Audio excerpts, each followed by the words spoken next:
Okay guys, here in this video I'm going to show you some examples of just adding texture to shapes within your composition. So this is going to be something that will help you with the perspective, because objects closer to us should have more texture and more details. Um, it will also help to draw interest to your focal point, because your focal point should have more texture and details because people will spend more time looking at it. So I'm going to do it on this very simple composition I have here, just made out of about 4 or 5 shapes.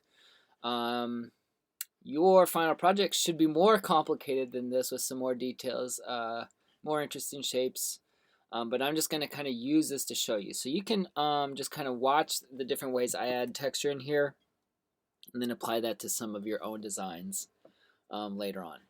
Okay, so first I want to apply some texture to this hill. So I want to make this feel more like a grassy hill. Right now it feels very, very smooth. Okay, and that's okay for these hills that are further away, because you're not going to see the texture on them. But when we're closer to this hill here, you want to add some texture to it.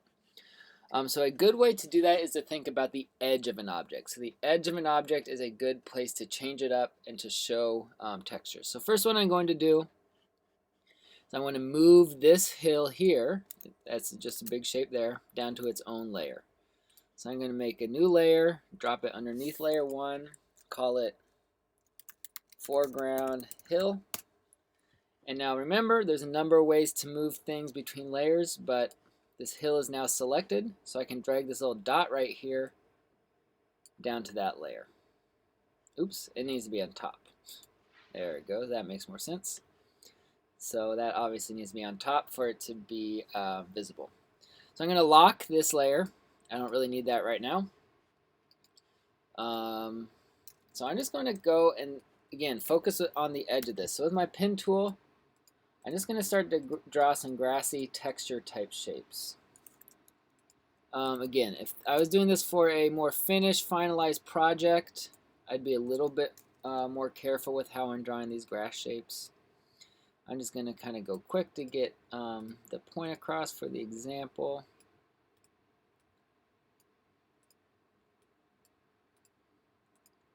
And as you're doing things like this, I'm trying to vary the size of these. I do not want it to be too even, like every single blade of grass is the exact same height, the exact same shape. I'm trying to vary the width of them, make some of them curved, some of them straight, some of them tall, some of them skinny. Okay. Alright, so that's probably good for now. Okay.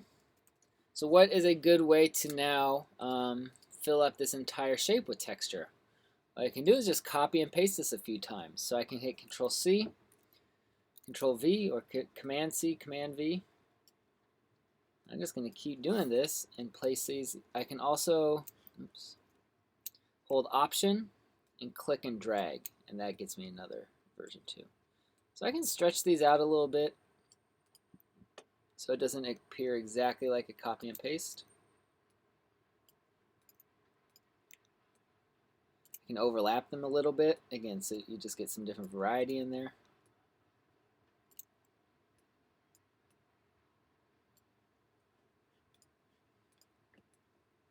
And I'm rotating them all a little bit too as I go. Okay, so now that looks pretty good. Okay, but now I have like 5, 6 shapes here making up this texture and the main shape there. So I just want to merge these all into one shape. So I'm going to show you a new way to do that. In the previous videos, I showed you how to merge shapes using the Shape Builder tool. But I'm going to show you using this Pathfinder panel. Okay, so some of you guys may have used this already, but it's a useful way to merge shapes together. I'm just going to select all these shapes just by drawing a box around it with my selection tool. Open up this Pathfinder panel. If it's not there, Window Pathfinder. Yep. Then you just click this one right here, Unite. Again, if you hold your mouse over these different buttons, it will tell you what they do. Alright, so now this is just one shape, and I got some good grassy texture on that edge. So that is looking pretty good. And now what I want to do is put some texture inside of this hill as well. I filled up the entire hill with texture, it would start to get too busy and get too much attention. So that's why I'm kind of focusing on the edge. Now what I'm going to do is just draw a few strokes.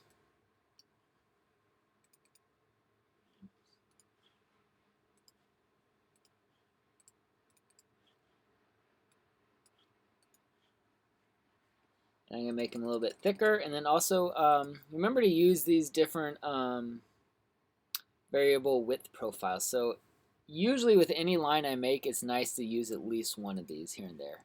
So that one looks good because it kind of makes it taper off like a little piece of grass. All right, I'll do another one here. I'll do one with 3 prongs there for that.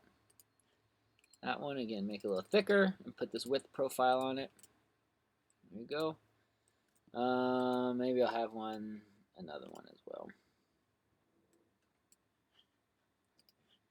All right, so now what am I going to do with these 3 different shapes that I've made?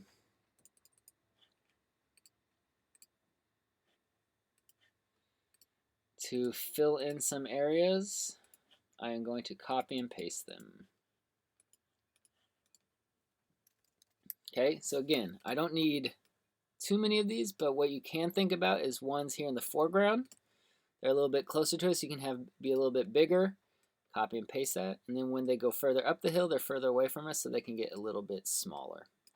That's part of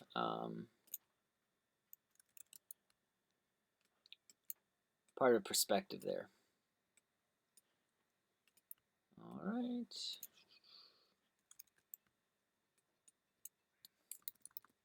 Control C, Control V. Command C, Command V on Mac. You can flip them over too, squash them down a little bit so they don't look exactly the same.